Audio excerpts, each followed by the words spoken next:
인지심리학이라는 내용들이 꽤 많은 곳에서 지금 유행하고 있습니다.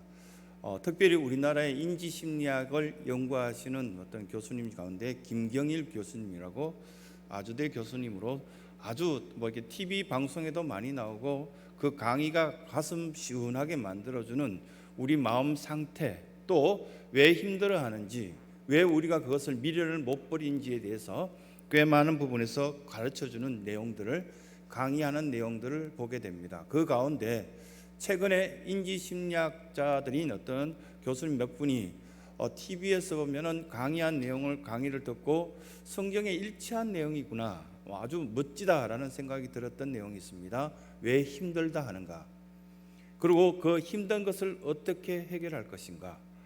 힘들다고 말하는 것, 힘들지 않다라고 말하는 것은 인지심리학을 연구하신 선생님들의 이야기로는 돈 때문이라고 말합니다. 너무 보면 단순한 대답이었는데 미래에 대해서, 우리 노후 문제에 대해서 왜 고민하는가? 돈 때문이라는 겁니다. 인지심리학을 연구하신 그 선생님들이 이야기하는 이 돈, 힘들다고 말하고 힘들지 않다라고 꽤 하루 종일 이른 새벽부터 시작하여서 장사를 하면서 죽을 것 같은 고통을 느꼈는데 하루 매출이 수백만 원 될 때는 힘들지 않다라고 말합니다. 하루 종일 보면 쉬고 놀았고 손님이 없어서 거의 보면은 하루 종일 그냥 공쳤다라고 말하는 그런 하루를 보냈는데 몸은 전혀 힘들지 않는데 힘들었다라고 표현한다고 합니다. 그 모든 것에 있어서 돈이 원인이구나, 그렇게 이야기하신다는 겁니다. 한 예를 들어서 그 선생님은, 교수님이 이렇게 이야기했습니다. 자기 친구 가운데 아주 친한 친구가 담배를 끊었답니다. 근데 담배를 끊었는데 자기 보면 이 가슴에 보면은 이 와이셔츠에 담배를 계속 넣어 다닌다고 합니다. 그래서 담배 또 피우려고 하냐 물어보면은 아니라고, 이걸 치워버리면 아내가 용돈 15만 원을 끊는다는 겁니다. 그래서 계속적으로 하루에 5천 원씩 30일 걸 이렇게 15만 원을 받기 위해서 담배를 끊었음에도 불구하고 계속 피우는 척하고 그렇게 갖고 다닌다고 합니다. 집에 들어가기 전에는 카페나 이런 곳에 슬쩍 들러서 담배 피우는 사람 옆에서 그 담배 연기를 자기 온몸에 묻혀서 집에 들어간다고 합니다. 15만 원이 끊어질까 봐. 그 친구를 보면은 돈이 얼마나 우리에게 힘들게 하고 또 힘들지 않게 하는 원인인가, 그렇게 느껴진다고 한답니다. 그러다 보니 정부에서도 보면 생활지원 안정금을 이렇게 나눠주는 것들을 보면서 많은 사람들의 어떤 백성들의 마음을 위로하려고 저렇게 하시는구나 라고 생각되어집니다. 그런데 만약에 갑자기 생활지원금이 나와서 10만 원이 생기면 못 하시겠습니까? 물었을 때 대부분 사람들이 통닭 한 마리 시켜 먹겠죠, 이렇게 이야기한다고 합니다. 그러면 그걸 반대로 이렇게 질문합니다. 만약에 갑자기 10만 원이 없어졌다고 생각하면 어떤 생각이 들겠습니까? 그냥 갑자기 10만 원이 생겼을 때는 단순하게 한 가지, 두 가지만 생각나는데요, 10만 원이 갑자기 없어졌다고 생각되어지면 수십 가지가 떠올라진답니다. 그 10만 원이 있었다면 내가 장 보러 가는데 이것저것 사는데 굉장히 자유로웠을 걸.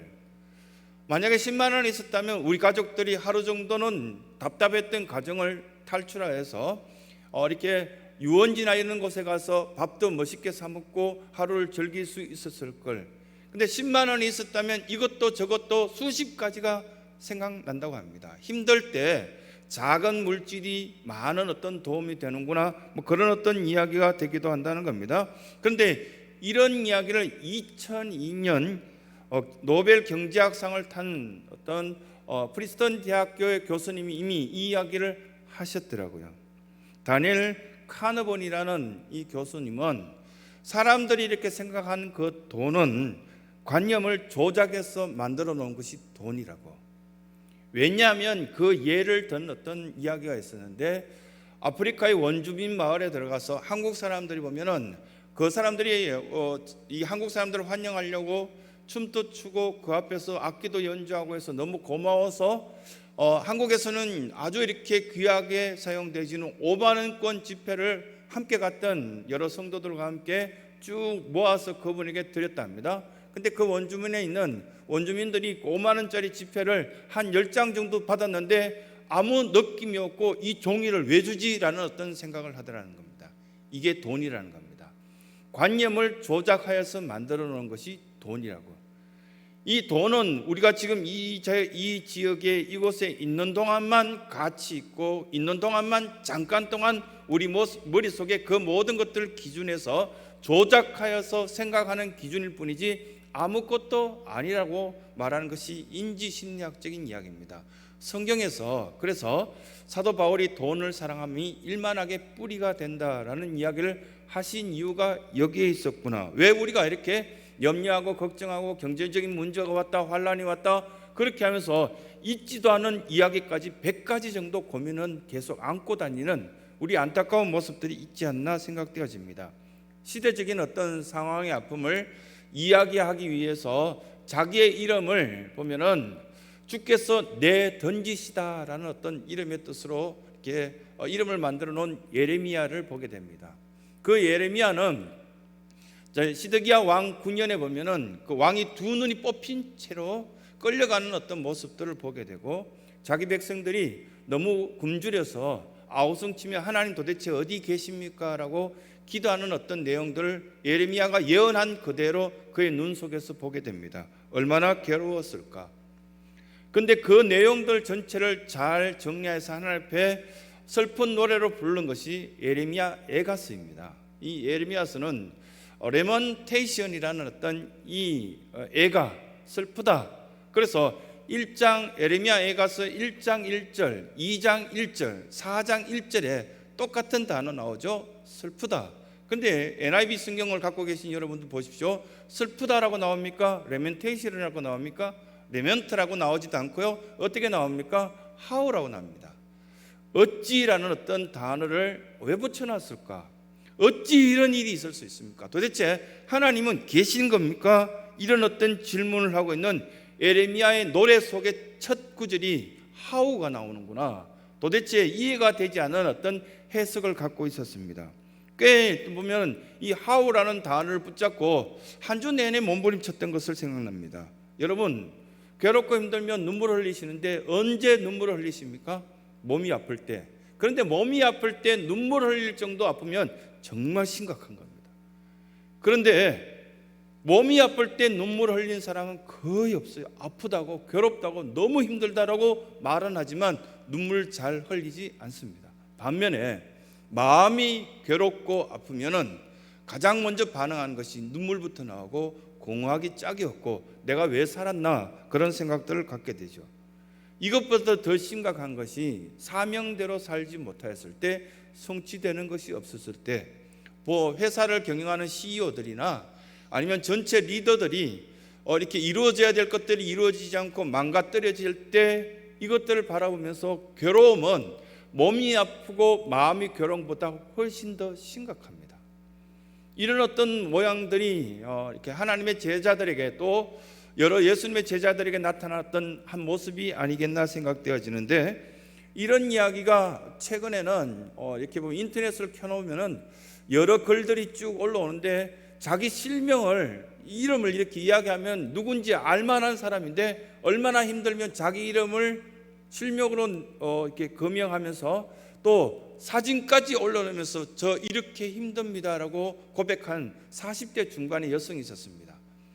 이 여자분은 아마도 많은 여자분들은 알 거고요, 남자분들은 잘 모를 겁니다. 왜냐하면 가구나 아니면 집안에 있는 여러 가지 환경을 잘 꾸몄다라고 자랑거리가 여성들의 어떤 잡지책에 몇 번이나 소개된 사람이기 때문에 여자분들은 잘 아시더라고요. 남자분들은 왜 저러나 하고 생각했지, 남자분들은 차나 뭐 이런 걸 이렇게 내놔야 이렇게 뭐 관심 갖고 보죠.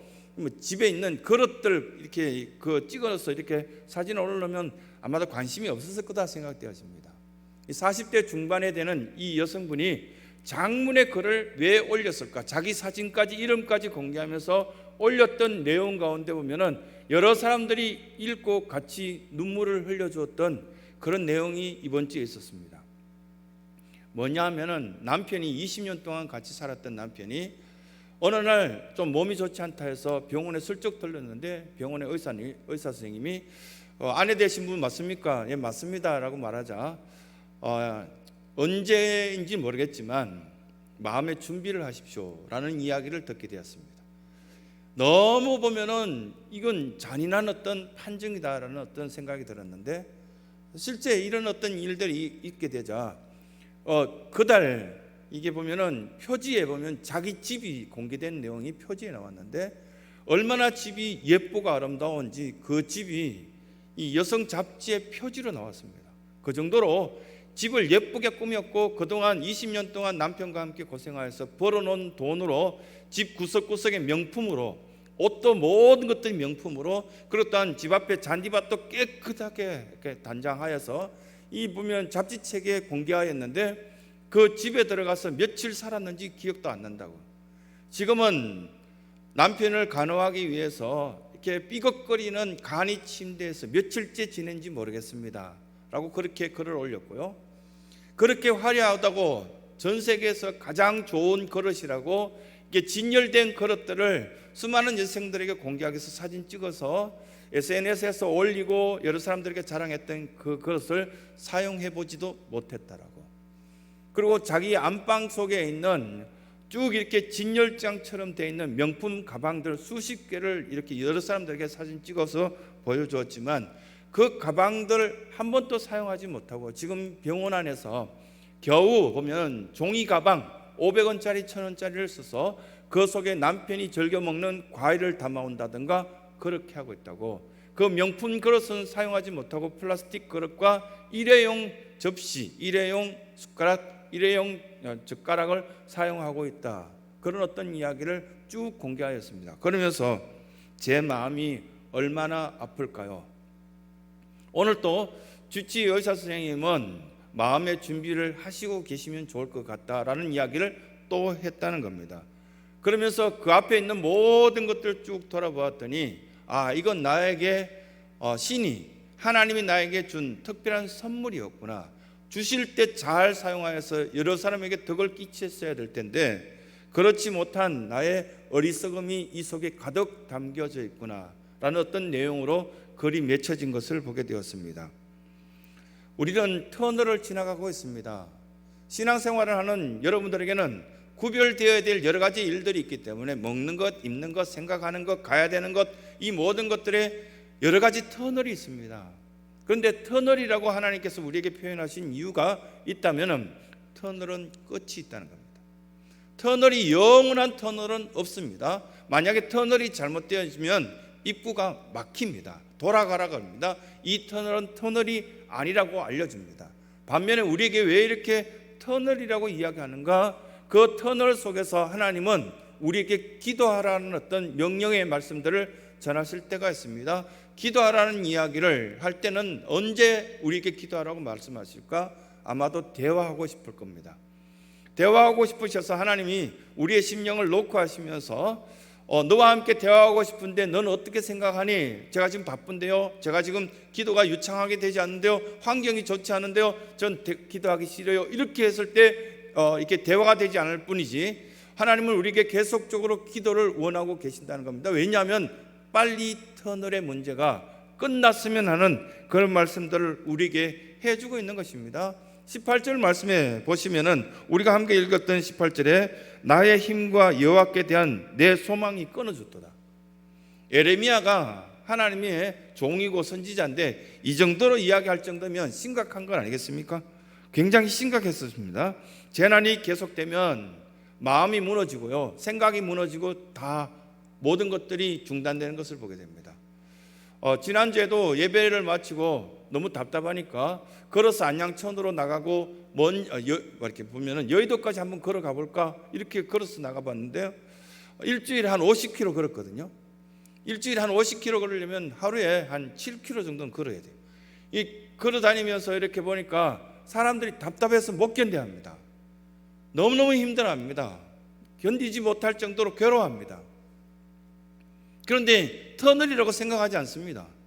마치 이것이 끝났는 듯한 그런 어떤 생각을 갖고 있는데 재난의 이전과 이후는 반드시 있다는 겁니다. 1997년 IMF가 왔을 때 이 IMF를 어떻게 해결할 것인가 많은 사람들이 예측하지 못하여서 그것을 지나고 난 뒤에 오히려 성공적으로 IMF를 준비하신 분들이 있었습니다. 그뿐만 아닙니다. 그 이후로도 이러한 일들이 몇 번이나 있었습니다. 교회에도 이런 환란이 없다라고 누가 말하겠습니까? 앞으로도 있을 가능성이 있습니다. 그러면 신앙적인 이 코로나 바이러스로 통하여서 위기가 왔을 때 터널에 빠져나왔을 때는 뭘 기대하시겠습니까? 내 자식이 이와 똑같은 어떤 코로나 바이러스와 같은 그런 어떤 문제가, 경제적인 문제가 생겼을 때 우리는 뭐라고 이야기할 것인가? 소망을 가지라고 말할 것인가? 아니면 이 경제적인 위기가 끝났다라고 말할 것인가? 이제 우리는 끝났다, 우리는 망했으니까 포기하라고 말할 것인가? 하나님은 우리에게 이 예배를 드리면서 우리 심령을 터치하시면서 특별히 말씀하신 것들이 여러 각자의 심령 속에 말씀하신 것이 있을 겁니다. 내가 끊어놓았던 기도의 생활, 내가 멈춰버렸던 말씀의 생활, 뭔가를 우리에게 영적으로 터치하시면서 말씀하시는 것들이 있을 겁니다. 그것이 정답일 가능성이 있습니다. 그런데 이 터널에 대한 어떤 이야기를 세상은 외면합니다. 여러 어떤 정치적인 방법으로 해석하고 수많은 학자들이 이야기하지만 우리는 성경에서 답을 얻고자 원합니다. 성경이 우리에게 다시금 이 예레미야가 예언한 것처럼 소망을 가지라 그렇게 말씀하신 것 듣게 됩니다. 두 번째, 우리에게 뭐라고 말씀하시냐면 거짓된 희망의 메시지에 귀 기울이지 말라 그렇게 이야기합니다. 거짓된 어떤 희망은 어떤 것일까? 우리는 이번 수요일 되면은 투표하시죠. 저는 사전 투표를 했습니다. 사전 투표를 하러 갔더니 정말 많은 사람들이 줄 서서 있는 것을 보게 되었습니다. 관심이 많구나. 근데 그분들이 우리를 구원시켜 줄까? 불가능한 이야기 아닙니까? 행복하게 만들어 줄까? 아닌 것 같습니다. 그러면 우리에게는 행복이, 희망이, 우리의 어떤 비전이 어디에 있을까? 거짓으로 가득 찬 어떤 세상 속에서 매일같이 듣는 광고가 우리를 행복하게 만들어 줄까? 제가 이번 이런 어떤 사태를 통해서 TV 보면은 홈쇼핑 광고를 꽤 봤거든요. 진짜 이렇게 보면 전화번호 누르고 싶던데요. 와, 지금 이제 1분 남았습니다. 이렇게 말할 때는 빨리 눌러야 될 것 같은 그런 어떤 강박관념도 생기고요. 그리고 막 이렇게 이야기하는데 여러분 계산해 보십시오. 한 달에 몇만 원을 내면은 이 좋은 물건을 가질 수 있습니다. 빨리 눌러야 돼. 그러다가 생각해 보니까 이건 아니야. 우리 집에 필요 없는 거잖아. 이런 것도 많이 있지 않습니까? 거짓 광고. 또 한 가지가 있다면은 우리 교인들 가운데도 보면은 슬쩍 이야기하시는데 목사님도 주식 하시죠? 이렇게 이야기하더라고요. 주식이요? 주식 할 돈이 있으면 제가 다른 거 사 먹죠. 그렇게 이야기를 같이 나눴는데 주식을 자기가 하면 반드시 될 거다라는 확신을 갖는데요. 근데 주식에서 잘 됐다는 사람을 제가 본 적이 없거든요. 근데 주식에 대한 이야기를 할 뿐만 아니라 또 어떤 분은 자기가 그 사업을 하면은 지금 이 교회 주변에 똑같은 가게가 10군데가 있어도 자기가 하면 될 것 같은 그런 이야기를 하신 분이 있습니다. 이게 거짓된 희망 아닙니까? 하나님은 우리에게 또 다른 이야기를 하는데 두 갈래의 인생을 이야기하는데 하나는 자기 중심이 되어서 내 생각대로 돌아가야 된다고 생각하는 인생이 있고요. 또 하나는 십자가의 인생이 있습니다. 성경에서 이야기하는 것은 두 갈래의 인생을 반드시 이야기하는데 한 갈래의 인생은 나 중심. 그래서 섭섭한 게 많아요. 왜 전화 안 해주지? 자기 전화하면 되는데. 그리고 또 왜 안 찾아오지? 자기가 찾아가면 되는데. 왜 그렇게 되지 않지라고 생각하고 그리고 또 여러 가지 이렇게 섭섭한 어떤 마음들을 많이 토로할 때가 있는데 이건 나 중심이기 때문입니다. 그런데 그 굴레를 벗어버리면 참 자유로울 수 있습니다. 가까이 가면은 여러 가지 것들을 얻을 수 있고 행복해질 수도 있습니다. 십자가의 인생을 사시는 분들은 처음은 그 문이 좁고 협착해서 들어가기 어렵지만 한번 그 문을 통과하면은 굉장히 넓고 아주 풍요로운 어떤 인생이 있다는 것을 경험하게 됩니다. 부목사 때 제가 맡은 교구 속에서 한 집사님이 하루는 제가 보고 이렇게 와서 예배 드려달라고 해서 갔더니 그분은 이렇게 988 그 근처에 있는 한 부대의 대령이셨습니다. 대령. 그 부대 전체 연대장. 연대장이셨는데 저는 연대장인지 몰랐습니다. 항상 겸손하시고 교회 오면 그분의 특징은 주보를 잘 나눠줬습니다. 혹시 오늘 주보 나눠줄 사람 없으면 제가 하겠습니다 해서 그분은 항상 주보를 나눠주시는데 뭐 교인들 한 1,400~500명 출석하시니까 인사를 한 1,400~500번 해야 됩니다. 그런데 그분에게 너무 고마워서 목례를 하면 그분은 그보다 더 숙이시니까 교인들이 그분한테 인사하기 무섭다라고 이야기하기까지 했습니다. 목례하면 90도까지 그분이 숙이시니까요.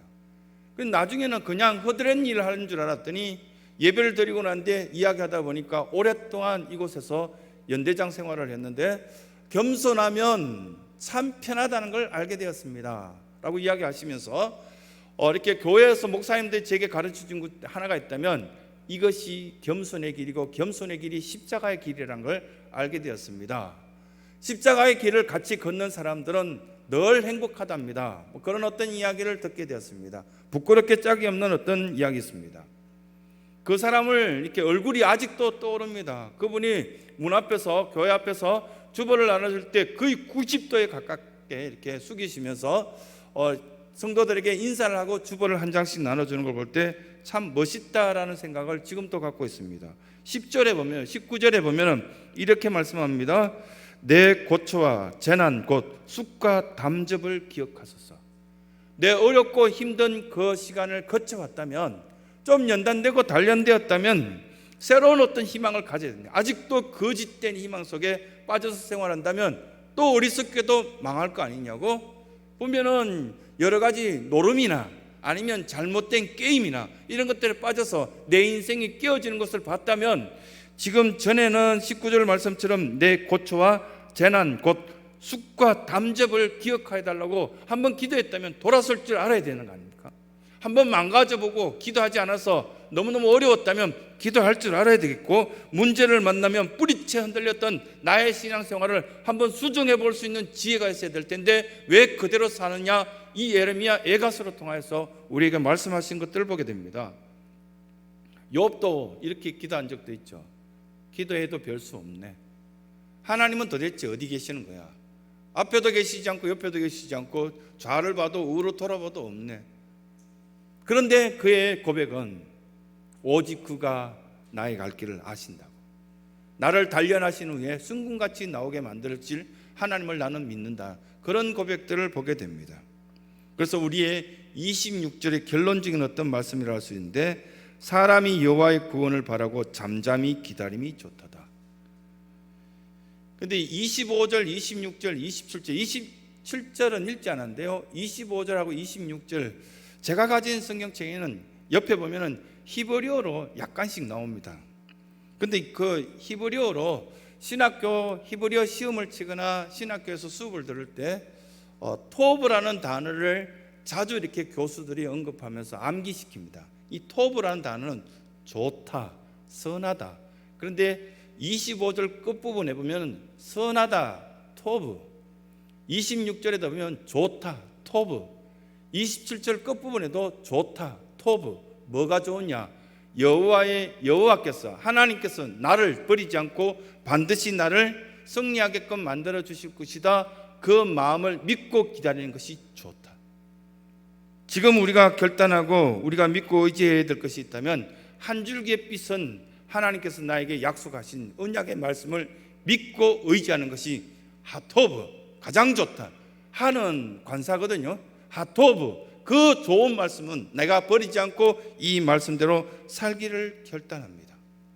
이것이 바로 어렵다고 희망을 버리지 않는 최고의 신앙의 모습이구나, 우리에게 말씀하시는 것입니다. 믿음대로 살라고 하실 때 여러분들이 이 말씀을 부여잡을 수 있길 바라고, 십자가를 버리지 마시고 십자가를 향하여서 나가실 때 이 말씀에 여러 가지 은혜 입었던 것을 기억하셔서 토브, 그 좋은 말씀 속에 우리의 희망을 걸고 그 좋은 말씀이 우리에겐 힘과 용기가 되는 일체의 비결인 것을 믿고 의지할 수 있는 이 자리에 있는 모든 성도들, 방송을 보시면서 예배드리는 성도들의 삶이 되시길 간절히 소원합니다.